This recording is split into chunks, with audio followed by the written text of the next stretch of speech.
Call this meeting to order. Mr. Hastings, would you please lead us in our invocation and our pledge?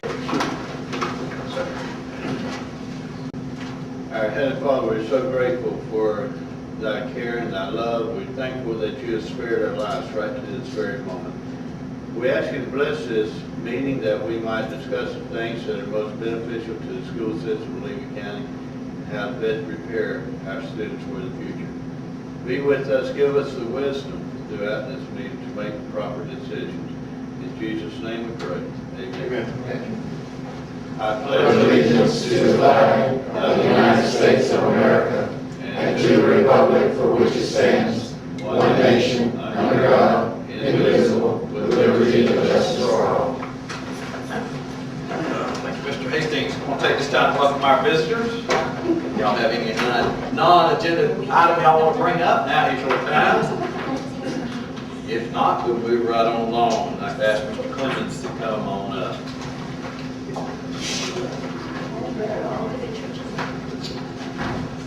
Okay, well, tonight is a second public hearing that requires trim for adoption of the budget.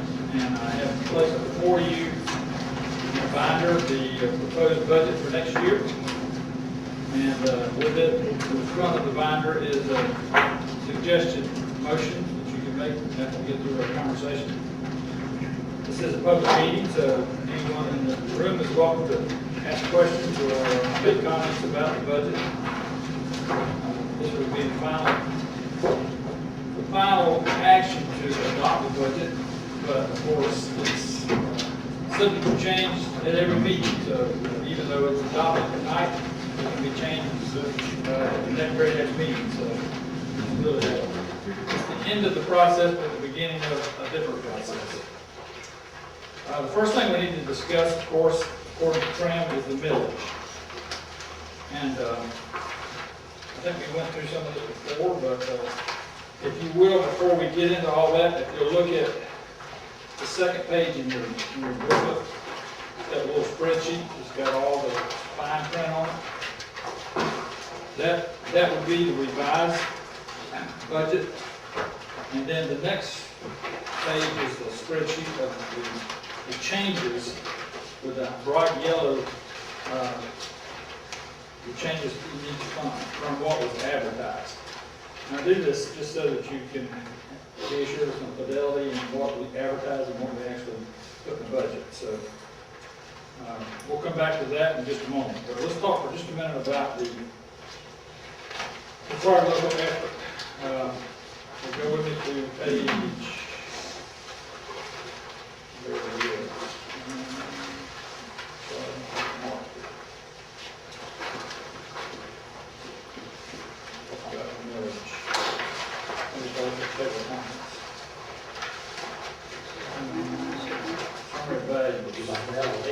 Page 8 through 12. Okay, number 8 shows the certification of school taxable values.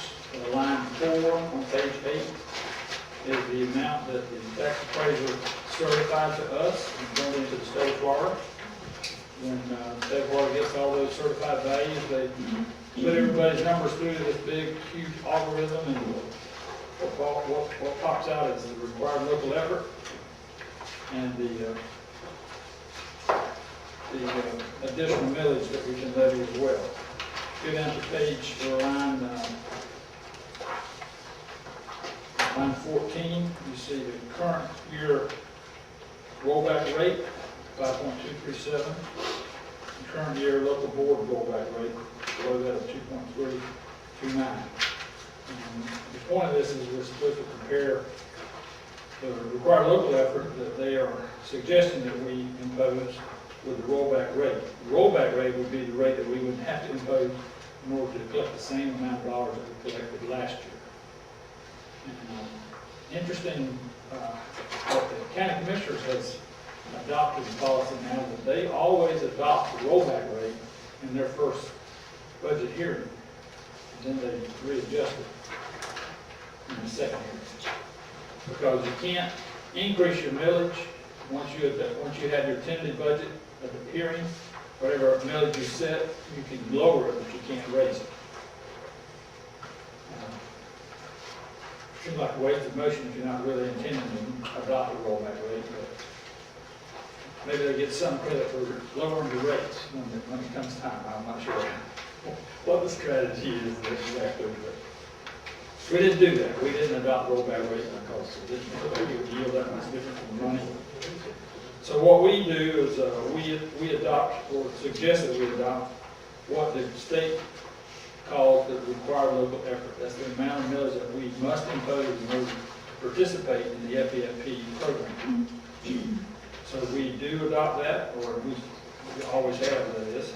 And then we also have some additional millage that we can levy, in addition to the 1.5 for capital.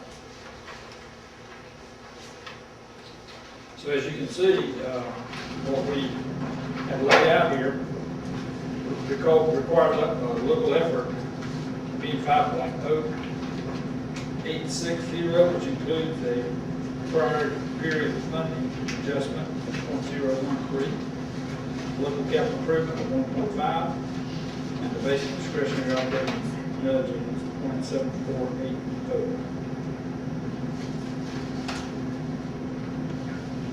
Any questions or comments about the millage?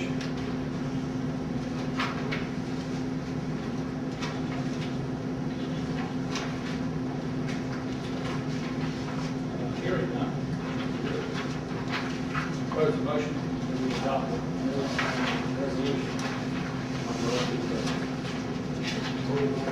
I move that we approve the final millage as follows and adopt the final millage resolution. Required local effort of 5.086, includes prior period millage of 0.013, basic discretionary of 0.748, and capital outlay of 1.5. Total millage of 7.334.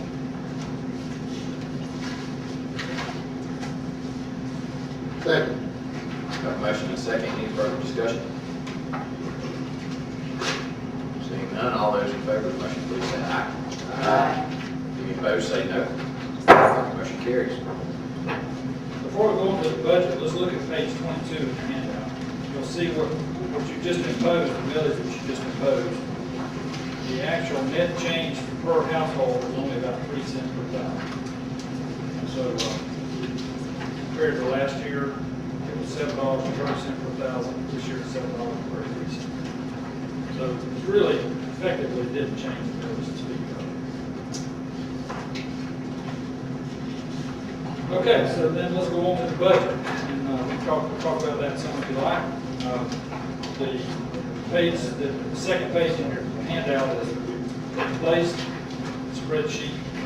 This is just like what was advertised, except it's got numbers that need to be in here for the budget, and then the spreadsheet showing the difference.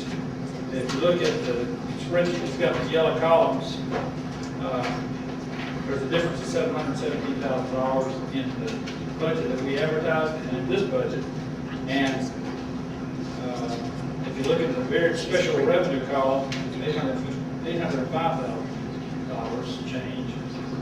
And basically what that amounts to is the original advertisement included the rollback from the federal programs. So we don't ever really put that in there until we get an award of that. So those things will become subsequent future board meetings where we'll be adding more revenue to the federal programs once we get the rollback, the roll forward, the roll forward letters from DOE. So this budget does not have the roll forwards. That's for the IDEA Title I. Has pretty substantial roll forwards.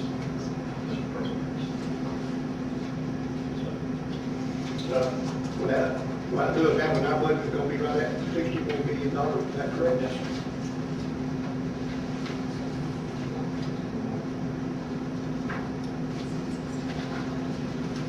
That would be correct. Is it always a little bit later, a little bit later? Is that typical? The roll forward is something they have to, we have to report the balances that have been unspent. You have 45 days after the close of the year to spend those funds. Depends on when the grant ends, but in 30, 45 days to liquidate. Then you have to submit a report, and they have to bless the report and send it back to you and say, okay, this is what your roll forward is. They'll allow you to roll forward, I think it's, what is it, 15%, whatever, the program is. We typically have some. So this budget does not have the roll forward, just the base programs. So that's principally the difference. You can see there's, the other columns, there's not that much difference in those columns. General fund's $35,000. Basically the same budget.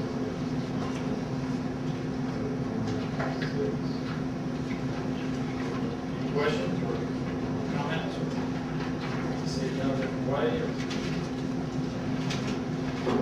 This is kind of a question just for my own personal information. Of that 64 million, how much of that is taken out because of our charter schools and that kind of stuff? If you don't, just give me a wrap up. The charter schools, between the two of them, is about $1.8 million. Pretty close to $2 million. And the vacation scholarship? K scholarship is about $600,000, $550,000. It's just for my own, I think. That's, But there's other, title programs that go to private schools too, that, on top of that. the private schools get a prorated share of the federal awards. So, that's the money for us. Thank you, sir. That fund balance percentage, how are we going to be looking? Sure, that in here, I did.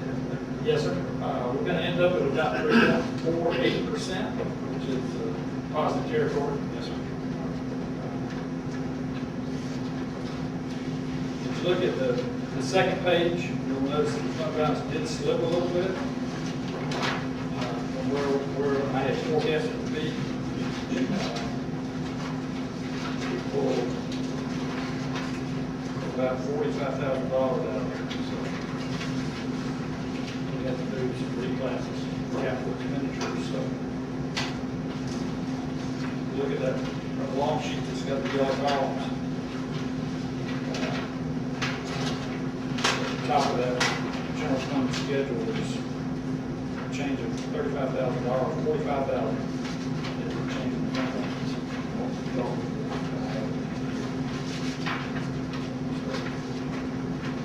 We still should be in positive territory.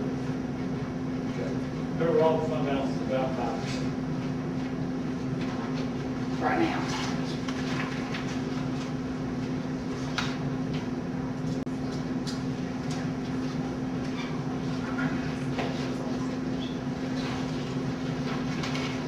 Do we have a motion on the budget if there are no questions? I got one other comment or question. I don't see a page on this page. Way in the back. Just once again, this is my own personal information. What page? I have no idea. Should be a number on the bottom, down there somewhere. Bottom. This one right here. Page before, or after. Page 4 is. No, I can't read. I'm close to 39, but it's close to 39, about 4 or 5 pages. The one where you break out all the expenses. Yes, sir. 65.35% of our total budget goes to salaries. And then some employees don't count that 16.62% as salary, but I do. That's a total of 81.97% of our total budget goes to salary. Is that? Yes, sir. The goal is to get to 80%. This will be operating efficiently. We should exceed 80%. We're not good. We're pretty close. It's better than it has been. This past year, Mr. Mason, About 86%. we really pulled it back. We had been up to 86%.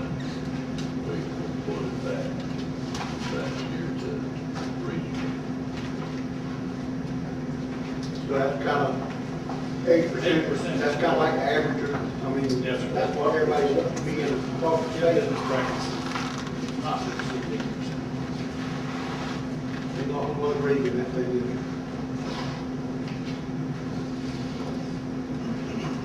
Thank you, sir. Any other questions? Make a motion to approve the final budget and adopt a resolution to adopt the final budget. I'll second. Have a motion and a second. Is there any further discussion? Approve the budget, please say aye. Aye. Opposed, say no. Motion carried. Thank you, Mr. Clemens. Mr. Clemens did a good job explaining it several times in our workshops. Thank you. You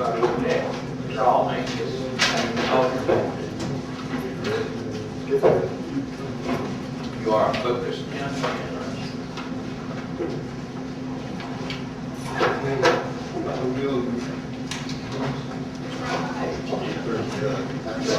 I've been married to me, Joe, but I ain't that whole lot.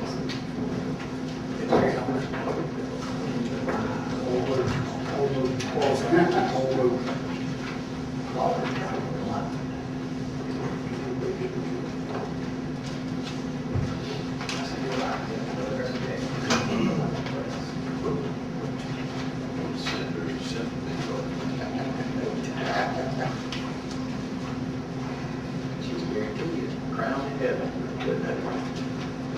But hey, let's listen.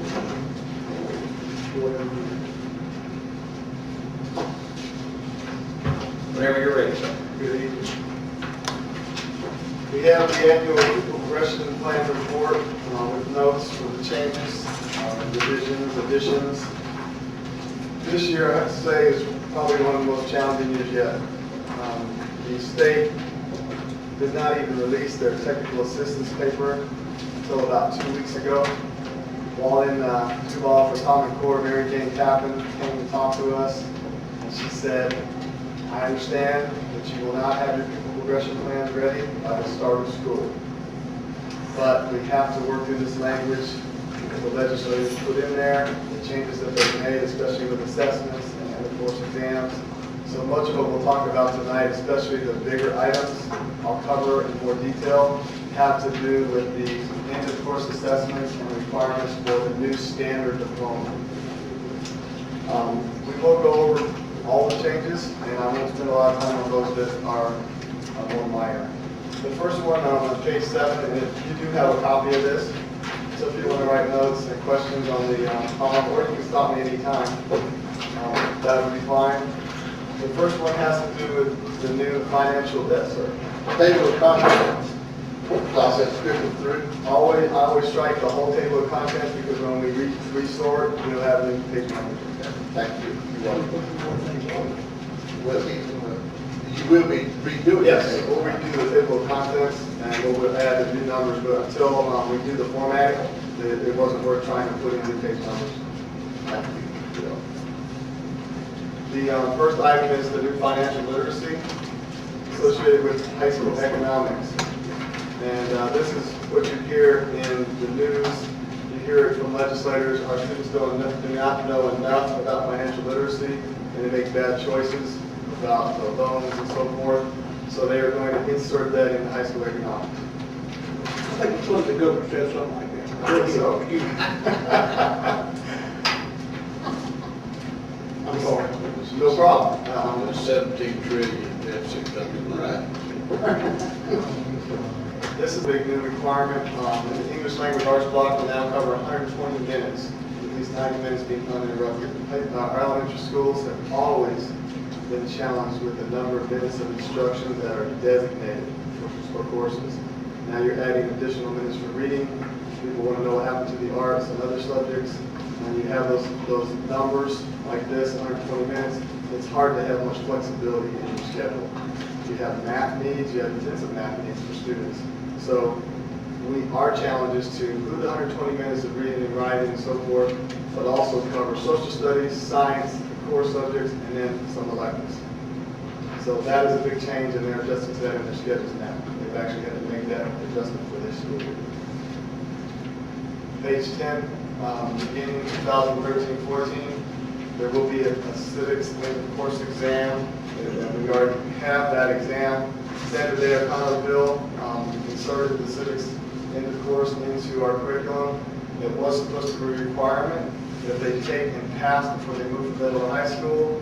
This is an example of stricken language. The legislators realized that we'd have a lot of JAMA students not moving on. In some cases, not a lot of JAMA, but some students would not be able to pass that exam first, second, third try. And so they relaxed it, and now it's just 30% of their final grade. It's no longer a requirement to move from 8th grade to 9th grade.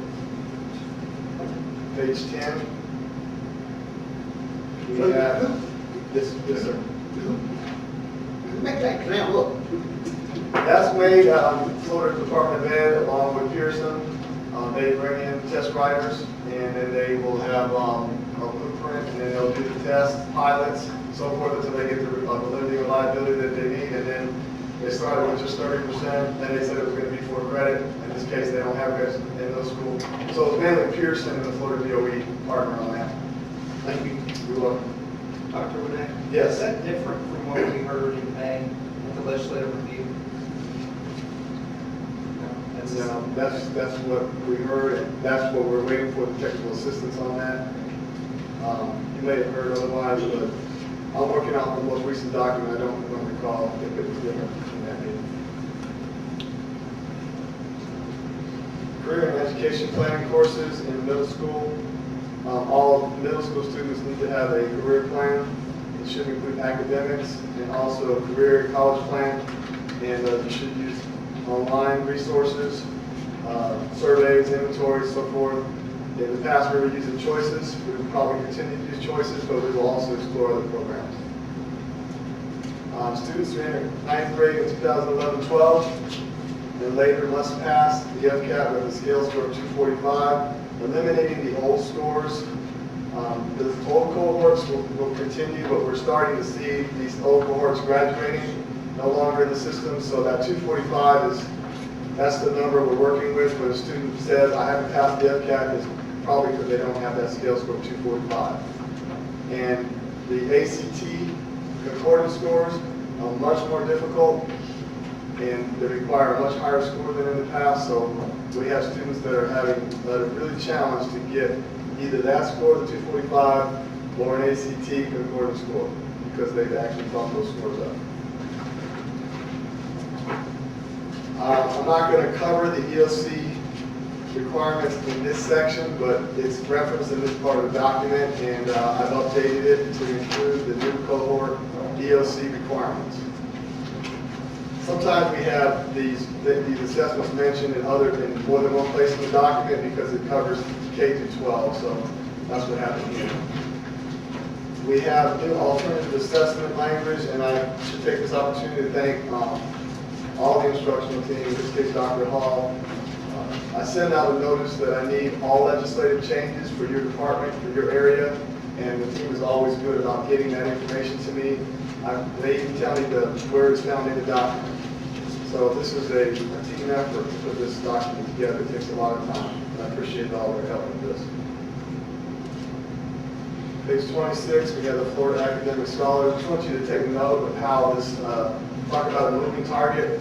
Look at the SAT score for Florida Academic Scholar now. That is a healthy score, 1290. ACT of 29 to qualify for Florida Academic Scholar. Florida Medallion Scholar is looking at SAT of 1170 and ACT of 26. 23 last year. Those numbers are off the chart. I mean, when you start thinking about scoring and competition and where we're moving as a state with bright futures. So the students this year will have to have that score? Another new development in education at the state level, they are very big on acceleration. They have a program called Excel. It really applies to K through 12, and what they're wanting parents to be able to do is declare that I want my child to accelerate, and based on a committee decision, we must offer them that accelerated curriculum. In the case of high school, there used to be 2 different acceleration paths, the career and the scholar.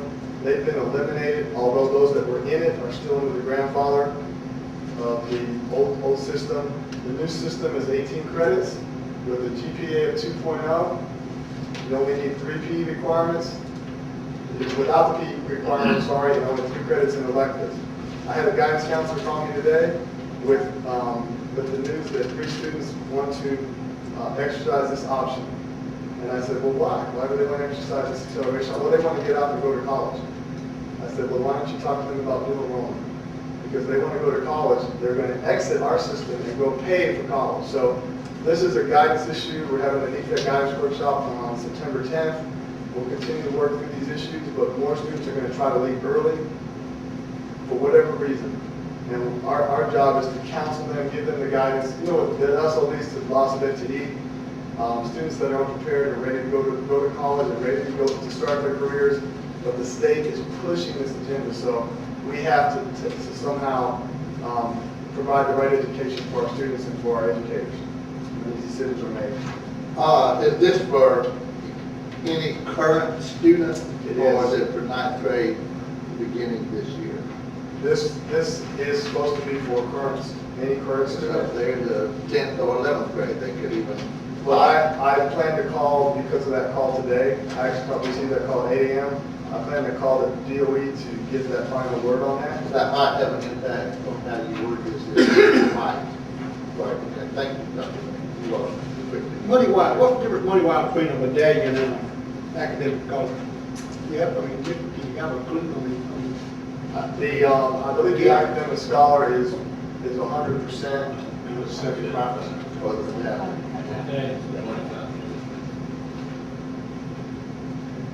That's a whole lot of ACD funds, so. Yeah. Well, it got to be a money. But a kid that went on that accelerated track, he wouldn't be able to qualify for any of those, would They would have to meet the Bright Futures requirements to get into that program, and that would include multiple courses, core level courses, advanced placement courses, or dual and so forth. So, and the GPA. In this case, it's student with 2.0. Just because they're saying that they can graduate and have access to the state university system, SUS, does not mean that they will be accepted. They still have to compete with all those other students that are applying to these state universities. So I don't know what their success will be in trying to apply the 2.0 and making the credit option. And that's again a guidance issue. We're talking about to do that. Some of them may just want to go to junior college and take that with them and leave the campus. So we'll see. We'll find more out over the next couple of weeks on that one.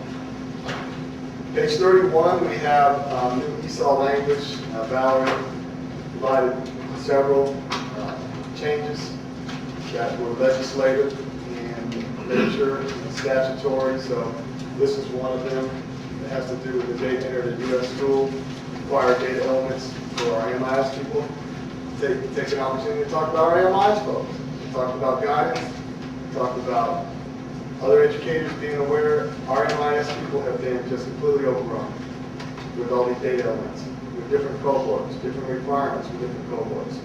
And I'll show you that in a minute when we get into the different assessments, trying to track a group of students that have different requirements that are in the same room, taking the same course. They have a different requirement for that course. This next one has to do, page 36, has to do with ELL. Dr. Nick? Yes. Page 34, the red language there, which is added, reads strengthening the fact that an ELL student will not be retained due to limited English proficiency. It's there twice. I saw that. I saw that this afternoon. So I took one of them out for the final copy. I thought It was on the top sentence and it was on the end of that paragraph, Right, right? instead of strong message. That's good. We really mean that. Yeah, We really need that. We're not going to promote that. So just because of that. Student selection for mediation includes the AL students who are struggling with English language proficiency. They're included in that, along with those that are less than 60% mastery in NGSS.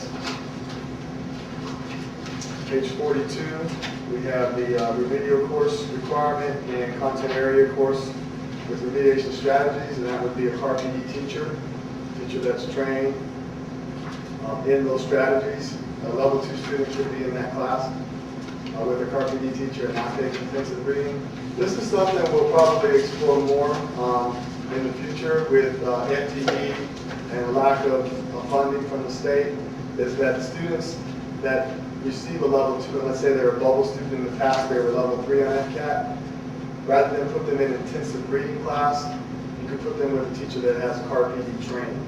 And that means they've gone through all of the reading training, but they're not reading endorsed. They have CAR-PD training, which makes them content ready to teach reading strategies.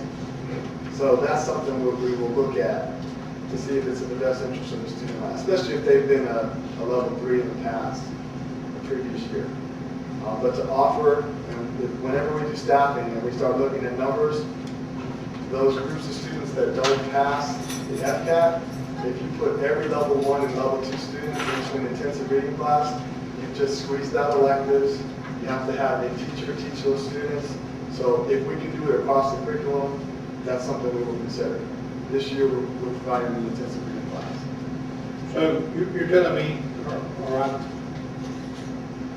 I think what you're telling me is, put it like that, is that if a kid comes out of 8th grade going to 9th grade, if he's a level 1 or 2, he will be in a remedial reading class, is that correct? How about a level 3? Level 3 don't, they're not going to be, or they don't have to be. They don't have to. They do not have to because they're on grade level. They're not, a level 3 is considered on grade level proficient. Anything below level 3 is considered to be needing remediation. As long as he's level 3 or above, excuse me, as long as they're level 3 or above, then they don't have to take remedial reading in high school. Is that correct? Correct. Thank you.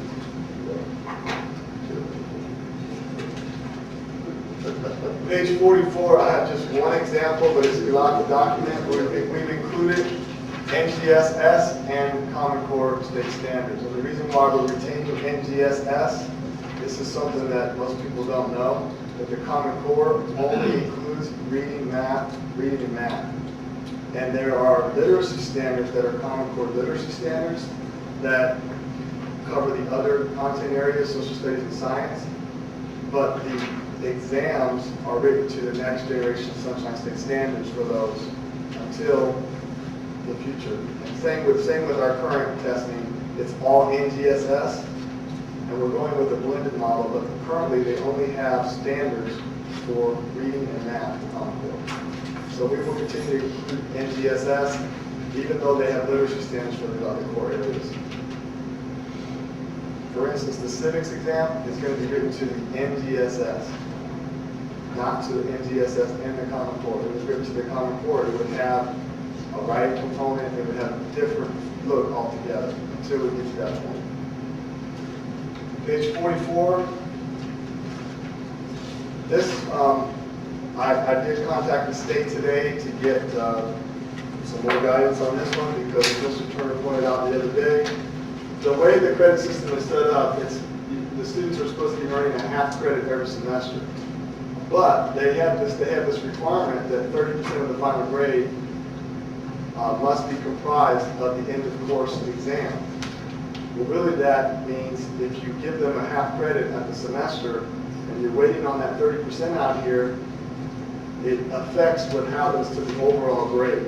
So the way our pupil progression is going to read, students enrolled in courses with statewide standardized end of course assessments will receive 1 full credit with the EOC exam constituting 30% of the final grade. I read that language to Mary Jane Tappan on the phone, and she gave us the green light on that. She said, that sounds great. I said, well, I'm glad it sounds great. Is it legal? And she said, it's legal.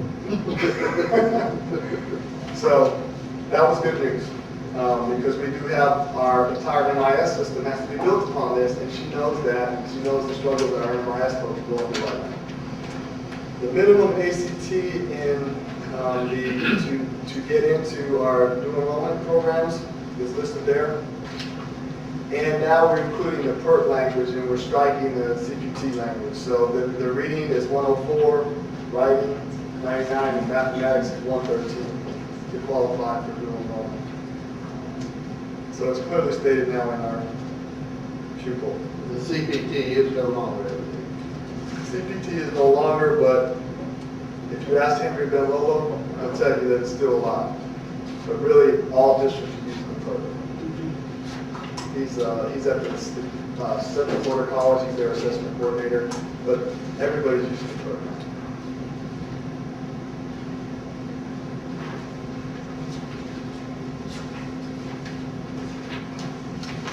Page 60 and 61, the ESOL language to align with statutory language, services and assessments and so forth. In that section, you can read. Any questions on ESOL Valley Organic is excellent to answer those questions. RW stands for, I don't have my document ready. What is it? IRW, and then I guess it's an acronym. Would that be initial reading and writing? Something on page 60? Page 60.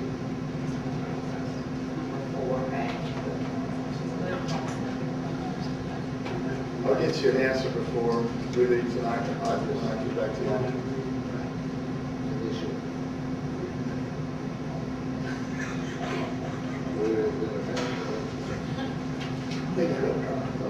I'll get you an answer. before- That's okay, thank All you. right. Page 68, 7 through 71. Our graduation charts, Additional listening, speaking, reading, and reading and writing assessment. Good, I think. If you want, I told you you'd have an answer. I have my page over there about that.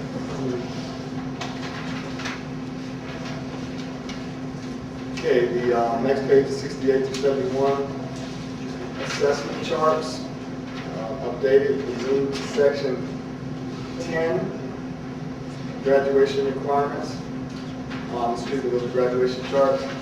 Previously, we had those in the front of the document. I moved it to, there's a whole section called graduation requirements, so I thought that those tables fit better there.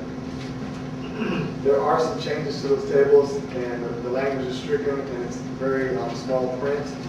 But we have gone through it with a fine-tooth comb, and I'll show you what they look like in this next section. Here's where we have experienced most of our changes. You should have a copy of the students entering ninth grade. It's in there. Component designations.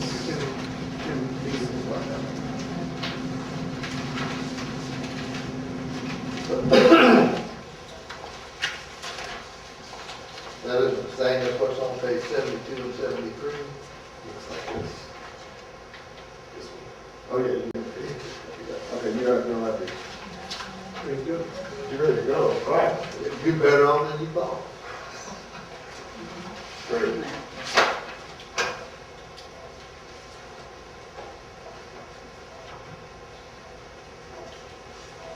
Okay. These are the new requirements for students entering 2013-14 school year, ninth graders entering this year. They will still have a 10th grade required FCAT for reading comprehension, basically. They still will have the 10th grade FCAT writing requirement, but it will not be for graduation. Remember we talked about that last year? It's the motivation factor, they know it doesn't count. We need to do a better job motivating to do well on that test. Our teachers work too hard. Math. They will have an Algebra 1. What's that? I just said, why didn't you tell me it doesn't count? They know.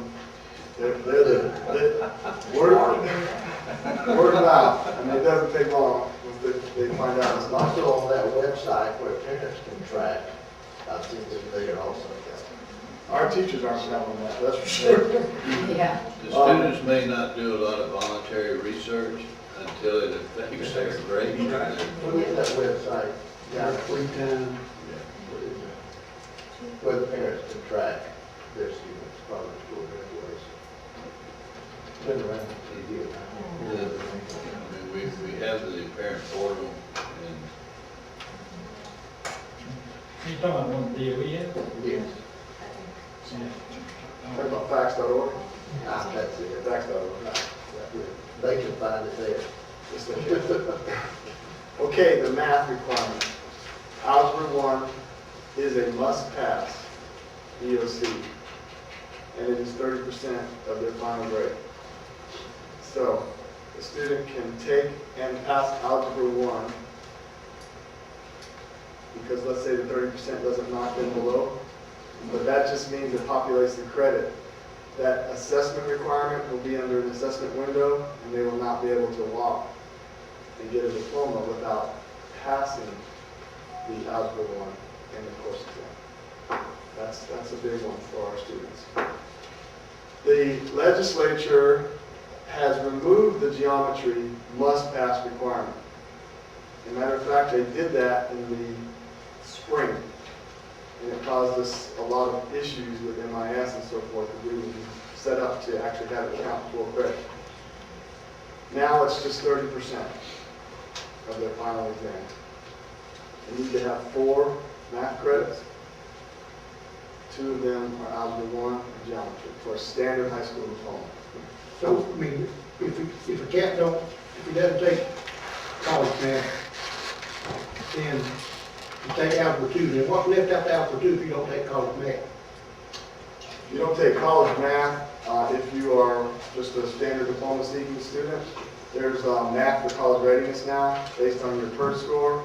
We're required to offer remediation. So many of our students that are not passing the PERT end up in that course, and then counts as one of their maths. Okay? Yeah. There was, this changed, this cohort was supposed to take Algebra 2. This cohort was required to take Algebra 2. They pulled back on the Algebra 2 requirement because of what the superintendents were saying, not all students need Algebra 2. And they got some kickback on that, but the superintendents and the advocates for the students did the right thing on that. Not every student needs to take Algebra 2. So this is actually in our favor, and our students' favor. those were a lot of heated discussions with DOE. And in the old days when life was much simpler, the legislature would meet in the spring, pass their educational laws, and then the next year, the DOE would interpret those laws, tell us what they meant, and then they'd go into effect, that following year. Now, legislature meets, they write new legislation, pass it, governor signs the bill, and it's sometimes enforceable before the end of the school year, like this was. And other times, it wasn't. I mean, like this changed the game plan of students 2 months before graduation. And that's very, very troubling for a lot of our teachers, a lot of our parents and students. But anyway, maybe now we're getting to some semblance of realistic expectations, I hope. I should have pointed out when I started this document is with math, for instance. The Algebra 1 must pass requirement 30%. There is a previous cohort, remember this is for students entering in 13-14. There's a previous cohort, 10-11 and 11-12, 11-12 and 12-13, that were supposed to take it for credit. All right? And the legislators didn't do anything about that. So there was supposed to be a glitch bill that we're hoping for in the spring to address these problems with the legislation. Because certain students are still held to the requirement that they must take and pass Algebra 1 to populate the credit on the transcript. These students have to take Algebra 1 and pass it, but it goes into an assessment column in Scotland. So the other ones won't even get credit, and they did not fix that. We have students sitting in Algebra 1 classes with different criteria to graduate. And if a teacher, this is where it gets complicated, a teacher may tell them this is what you have to do to graduate, and it's not holding true for the child sitting over here, the side. That gets very cumbersome to try to explain. Or next spring, the legislature just decides to change it so that everything that's been in play for 8 months is now. Right. We had a flip chart, a multicolored flip chart that had students entering ninth grade in the year. Our guidance counselors would go to that year and say, this is what the students in this cohort have to do. Well, in some cases, the flip chart is still in play, in other cases, it's not. We have to go step, line by line to determine whether or not that student has that count for them. That's why they couldn't give us the guidance. So in some instances, they would not meet the required number of credits to be promoted to the next grade, and then that would change that student's. That's right. Dr. Renee, on the standard diploma, and looking back on page 71 here, where we had the traditional, the college prep, and the career prep, those are going on. There's the standard, and if you flip over to 73, you've got the scholar, and then merit. So it's either traditional, scholar, or merit. There's going to be one diploma called the standard diploma. And if you meet requirements to be a scholar, you'll get a little tag on your diploma that says you have the scholar designation. It's not a different diploma, it's just a different designation that will go on the diploma. But that's a good question because people think there are 3 diplomas right now. But in fact, there's one diploma with 2 different designations. One is scholar and one is merit. And I was going to go through what those 2 look like. We've done away with the career for technical. Those students that are doing the career and technical that were under the 18 credit option, they are grandfathered in and they are allowed to finish that path for scholar and technical under the 18 credit option. That's what you see in those 3 columns. The new 18 credit option from this point forward removes those others. Okay, the biology, the science requirements, biology is a 30% end of course, it was 30% of their final grade. We would have, last year, legislation, that would have been a 4 credit. So they took that out. That's good. It's good for us, it's good for the students, because there are going to be some students that didn't perform at that level and they would not have been able to graduate. Now, they still might have an effective grade because 30% is a lot. So biology is no longer in play, except for the end of course exam requirement. And then they still have the two credits equally rigorous courses, 2 or 3 credits must have a lab. U.S. history is 30% of the final grade as well. That was never a 4 credit course. So nothing changes there.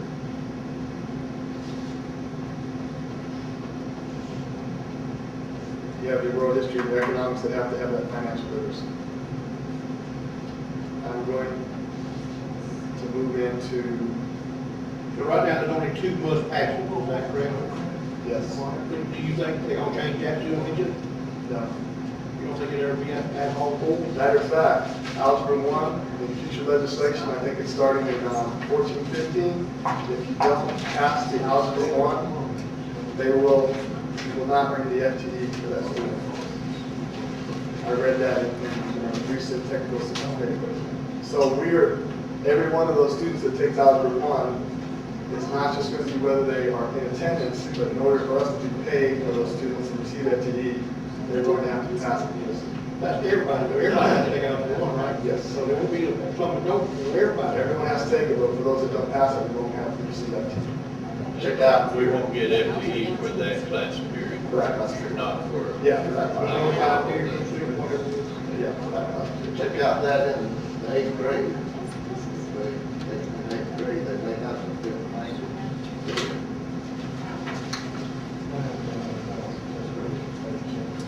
Okay, this is where things change. And a lot of our students, and you might even see Bright Futures going this way. We'll still have the must pass for English with the scholar designation. We'll start with the scholar designation. They also must take Algebra 2 And when there's a Common Core assessment for Algebra 2, they must pass it.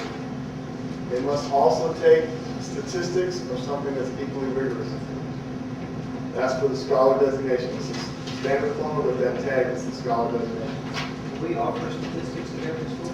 Not at every school, so a lot of districts are having to upload this. We have offered statistics in the last 2 years in our schools. We've offered AP statistics. It's a hard class, AP statistics.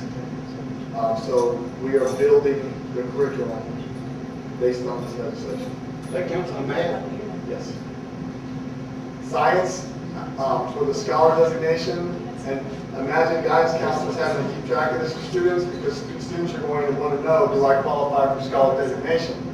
They will have a chart for each student, and they will have whether or not they passed the biology's end of course exam. Don't worry about 30%. They have to pass it in order to be a scholar designation. They have to pass Algebra 1, Algebra 2. For whatever reason, here's another legislative glitch. They did not include geometry in that mix. So I guess geometry doesn't need to. And that EOC is created by DOE. And Pearson.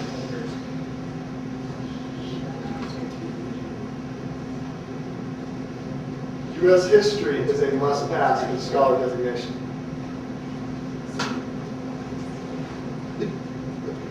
Must-pass for the scholar designation.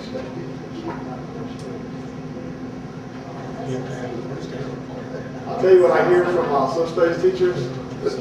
They like that it's a must-pass for U.S. history. They're saying, you know what, these other course subjects matter, our course should matter too.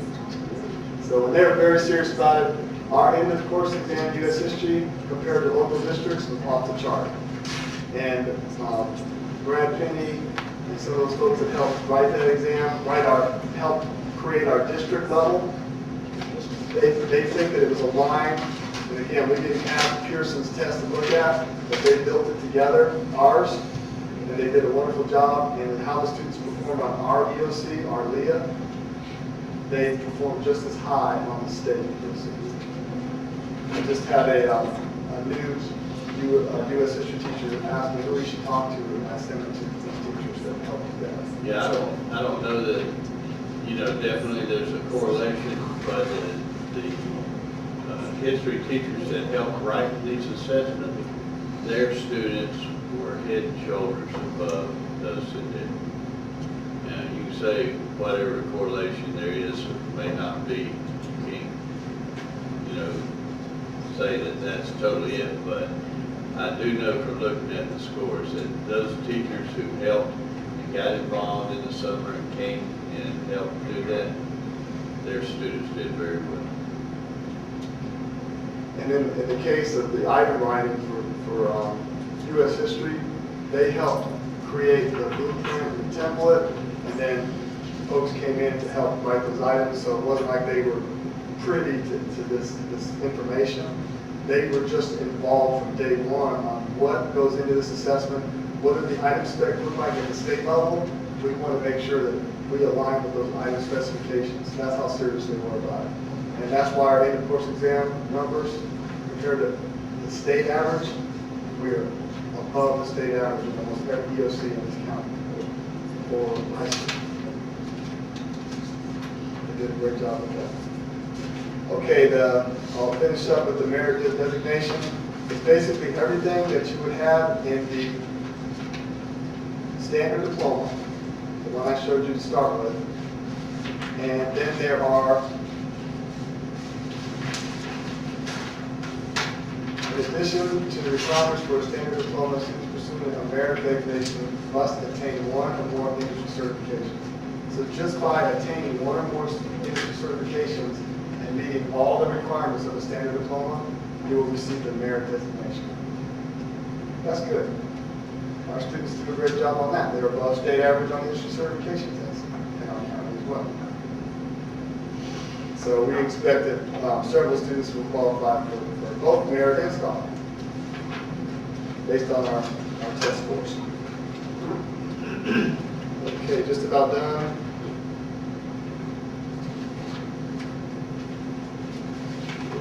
Finish the rest. There is a document in our pupil progression plan. I'm not going to go over it right now in this session. Because it's the high school assessment requirements. It's very complicated. I don't know that by going through it right now in PowerPoint that we will retain much of it. It's really going to be a case by case. I'll show you what the chart looks like, but I won't go over the chart, just so you get an idea of how complicated it is and how involved it is for our guidance counselors and for all of us to try to interpret. We have every year that students enter in and all the different requirements for that group of students. 9, 10, 10, 11, you see that the requirements are much less. 11, 12, things start to build, must pass and earn the course credit. I can't strike that language because it's still legislation, they didn't strike it. 12, 13, so they're in the same room, but they don't have the same requirement, like Mr. Hastings was just saying. Remember that the legislation said they must pass the OC, now they don't have to. So you see how all the changes are impacting us. And here's our chart and what it's going to look like by course and how our guidance counselors will have to read this and interpret by student what they will do with the student.